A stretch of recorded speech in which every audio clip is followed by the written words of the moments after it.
Rebonjour pour une petite vidéo. Aujourd'hui, j'aimerais bien venir vous parler ou te parler des étiquettes.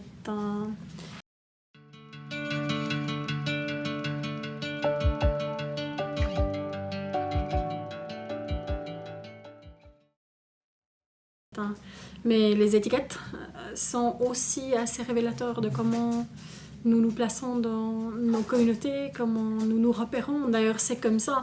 Notre cerveau, les étiquettes sont nées d'une manière très profonde de notre cerveau de fonctionner, de classifier certaines choses faisant partie de tel et tel groupe.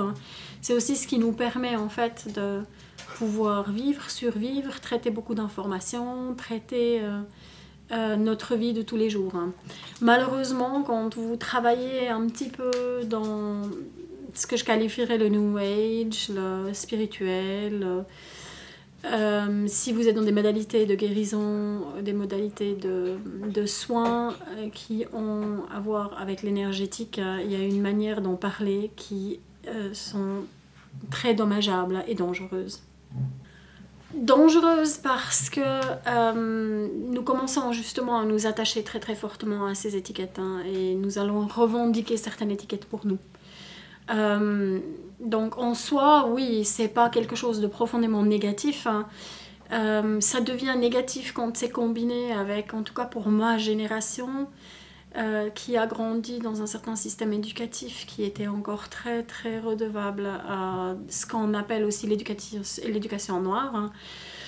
Un amour assez conditionnel, donc on va passer toute sa vie avec une certaine blessure d'être reconnu, d'être accepté, d'avoir l'autorité supérieure qui nous dit ce qu'on fait et accepté et bien, a de la valeur, peut être important, a de la valeur pour quelqu'un d'autre, peut être important pour quelqu'un d'autre. Et si vous travaillez avec l'énergétique où on ne quantifie pas les résultats dans des études double-blind, peer-reviewed, etc., c'est d'autant plus important parce que nous perdons jamais cette blessure-là. On est tous, d'une certaine manière, même si vous avez eu les meilleurs parents du monde, une certaine blessure d'être accepté.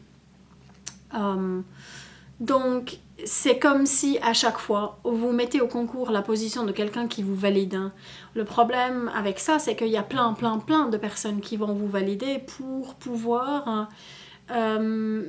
dans un sens, dans un sens de manipulation. Je parle ici pas des gens normaux dans la rue, mais convenir à l'histoire que vous êtes en train de vous construire ou que vous êtes en train de faire pour vous-même, l'expérience que vous êtes en train de vous construire. Donc il y en aura plein qui vont vous dire que vous avez eu des vies antérieures très très importantes, que dans une vie antérieure vous avez été Cléopâtre, que ici vous avez une mission dans cette vie, que vous devez faire ceci, telle et telle formation là, suivre tel et tel programme, faire partie de tel et tel groupe, etc. etc. Donc chaque groupe, donc tous ces groupes, il n'y a rien de négatif à ça, attention, on ne se méprend pas. Mais si justement on entre dans un groupe de chamanisme moderne ou chamanisme rebelle ou chamanisme même autochtone, si vous vous faites adopter dans un groupe, chacun de ces groupes a un certain set des étiquettes et selon ce que vous guérissez dans vos blessures, ça va satisfaire un besoin, un manque. Et ce n'est pas nécessairement pour ces raisons-là que nous devrions revendiquer nos étiquettes. Évidemment, on rêve tous d'avoir eu des vies antérieures importantes, on rêve tous d'avoir un taux vibratoire qui dépasse l'ordinaire, on rêve tous d'avoir les mains en or qui soignent le cancer. Malheureusement, c'est pas toujours possible. Malheureusement, c'est pas comme ça que l'énergétique fonctionne dans la plupart du temps. Là aussi, je n'exclus pas que c'est pas possible. Mais ces étiquettes peuvent être très très dommageables. Un autre très bon exemple ici en Suisse, c'est qu'on peut se faire accréditer pour certaines modalités par les caisses maladies, donc comme un chiropraticien, etc.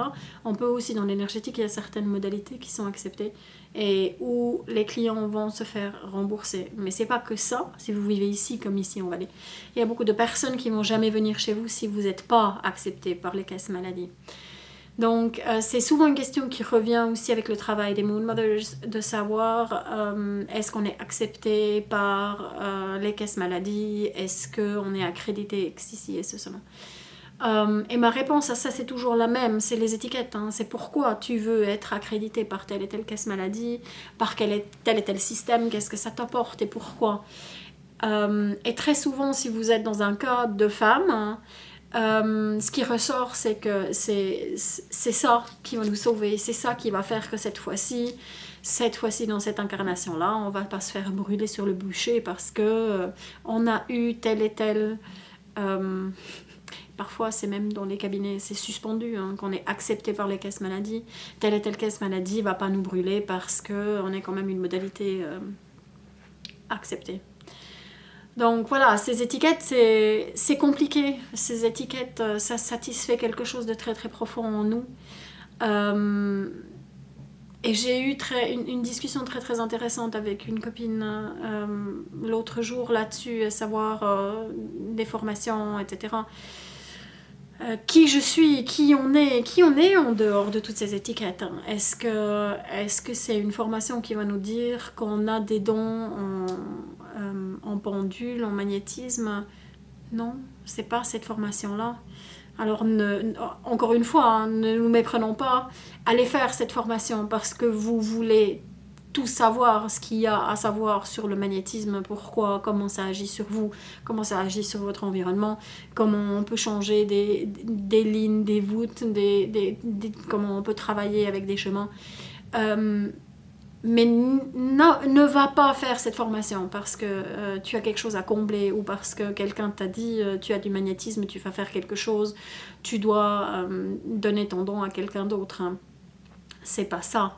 C'est pas ça. On peut aussi être un magnétiseur sans jamais avoir suivi de parcours. Hein. C'est pas ça qui va nous garantir que vous faites bien, que vous faites du bien. C'est à nouveau juste une manière de se sécuriser et puis de demander à une autorité supérieure de valider en fait qu'on apporte du bien. Et si nos temps d'aujourd'hui nous ont appris une chose qu'il faut vraiment maintenant intégrer, c'est que nous pouvons oser de nous mettre à notre première place. Alors surtout pas comme c'est le cas de certains dirigeants du monde libre, entre guillemets, qui déclarent tout ce qui leur convient pas comme fake news. C'est pas dans ce sens-là, mais c'est dans le sens de dire je sais que ces mains peuvent guérir. Je sais que quand je fais une soupe pour ma famille parce que tout le monde est malade, j'y mets ma magie personnelle hein, et c'est une soupe hors ordinaire. Hein. Et pas parce que j'ai regardé ça a guéri mes enfants donc je conclus que ça a guéri, mais parce que je suis dans la confiance entière de mon pouvoir, parce que oui, ça fait des années que je le pratique, hein, que ça fait des années que je pratique les herbes, que les cristaux, tout ça, que ma sorcellerie est particulière. Hein. Donc mettons-nous à la première place.